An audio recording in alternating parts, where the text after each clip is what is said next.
Hello and welcome to Up for Discussion, brought to you by Ford Home Field Advantage Sports Talk. Well, our motto is our home, our field, your advantage. Today we're going to talk to you about the AFC North. We're going to go over all four teams, tell you some pros and cons, players to watch, records maybe. We're going to go ahead and jump right into it. Antoine, you have the Cincinnati Bengals. Tell us about this team. What should we expect from them? Who they? This gonna be the sleeper team of the whole AFC. And the reason, Really? yeah, I really believe that. They're a sleeper. Oh yeah. Okay. Everybody picking the Patriots, probably especially you. Everybody picking the Patriots, but this team has what it takes on defense. This team has a championship caliber defense. Agreed. One of the best, if not the best, defensive line in the NFL. Ooh. All right now.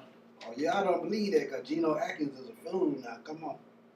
Can I get an amen? Better than Yeah, better than Detroit front And four. Dominican Sue got problems with that, though. Better than He gonna Detroit front He four. gonna have problems with it. Okay, But keep we going, just keep shall going. see. They have a strong linebacking core. They have good offensive line, good running back. Andy Dalton, this year, I think he will come into his own. You didn't say anything about Pac-Man? Pac who? Pac-Man. Pac who? Oh, what? I ain't heard of Pac-Man since I put a quarter in the machine. Oh, I love it. I love it. Wow. Speaking of secondary, they have decent corners, but their safeties are they're suspect at safety. Reggie Nelson, he's on the downslide. And they also picked up James Harrison in the offseason, which will be my player to watch as to how he will adjust to the 4-3 instead of the 3-4. And I'm pretty interested in how they will use him. Okay, cool. And the worst case scenario is that they don't find that number two receiver, the AJ Green, to take their offense to the next level. And speaking of next level, how the Steelers gonna make it to the next level? I just don't know. Well, looking at the Pittsburgh Steelers, they actually were number one in defense last year. I'm not sure if that's going to be the case this year.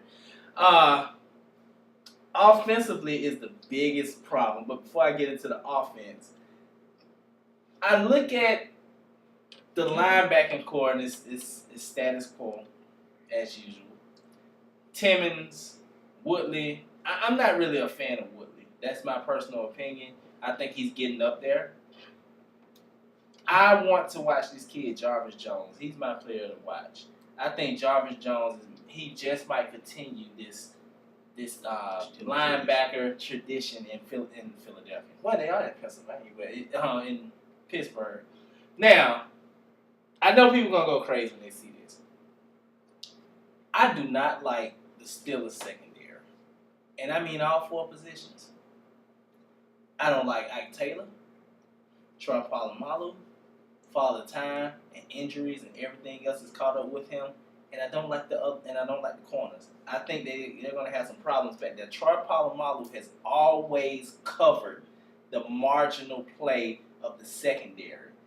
He can't keep doing it. He's like 31 years old, if I'm not mistaken. Yeah, It's catching up to him. He's staying injured. He hasn't played a full season, I think, in 3 years. Yeah. Wow. But we have an issue there. The front line is not that good either. True.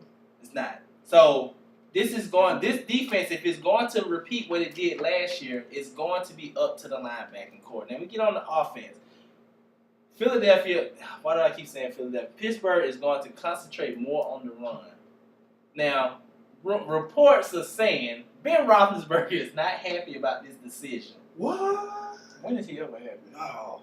And we all know that he has an ongoing feud with Todd Haley, although when he's in front of the camera, he's speaking politically correct. RG3, take notes.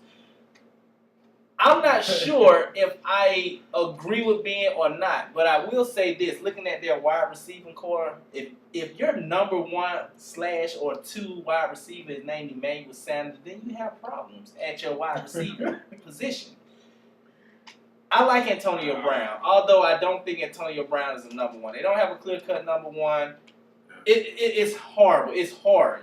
The offensive line is not good. They're a bunch of young guys. Hopefully they can grow. I like Marquise Pouncey, but outside of him, they all need to grow and gel together there. And the sad part about it is it could happen when Ben is too old and too beat up to really produce. That's really the team in a nutshell. Oh, and I forgot to tell you, LeVar Bell is going to something like that. LeVar Bell is going to be the running back, starting running back. And I actually like their linebacker or running back core. They have guys that have experience. They can't be featured guys, but they can definitely spell, this kid and help him along. Yeah. That's pretty much all I have when it comes to Pittsburgh. On the high end, I say maybe 7 and 9. On the low end, they're probably going to be drafting the Javion Clowney.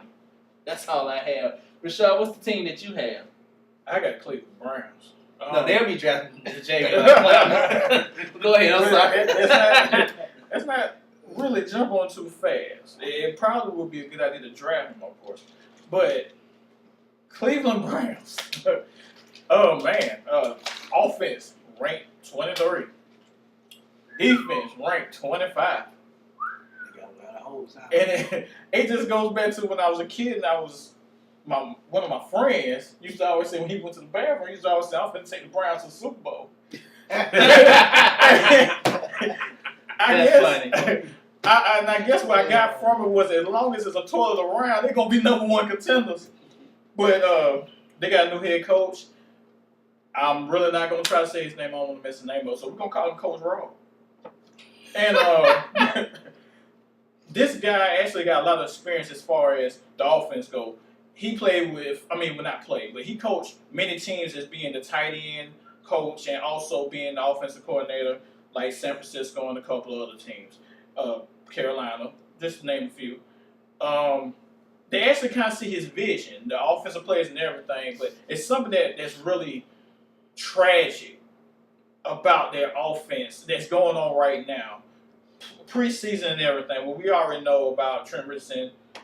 We might see him next preseason game, we might not, but that's not the tragic part. The tragic part that I just heard recently was the simple fact that it's a quarterback battle going on right now between Jason Campbell and Brandon Wooden. Now, I'm not a big fan of Brandon Wooden, but Whedon, it don't matter. Because at the end of the day, if you cannot beat Jason Campbell in a starting position, and we need an overrate button, we got to purchase that. I don't know what to say at this point. That's tragic. So I already see you finna keep throwing, running backs, whoever running back is available. Because last time I remember, Trent went down. They had their second went down, and now they depending on their third. But let's talk. Let's stop talking about the offense. That's sad. Let's talk about the defense. Joe Thomas, the offense. Ooh, defense. Researching this team, I really thought that this was going to be the saddest story, but the Jets got that for right now. Oh, okay. Yeah, that's true. Defense not really looking that bad. Oh, okay. Enlighten me. You got a good point there.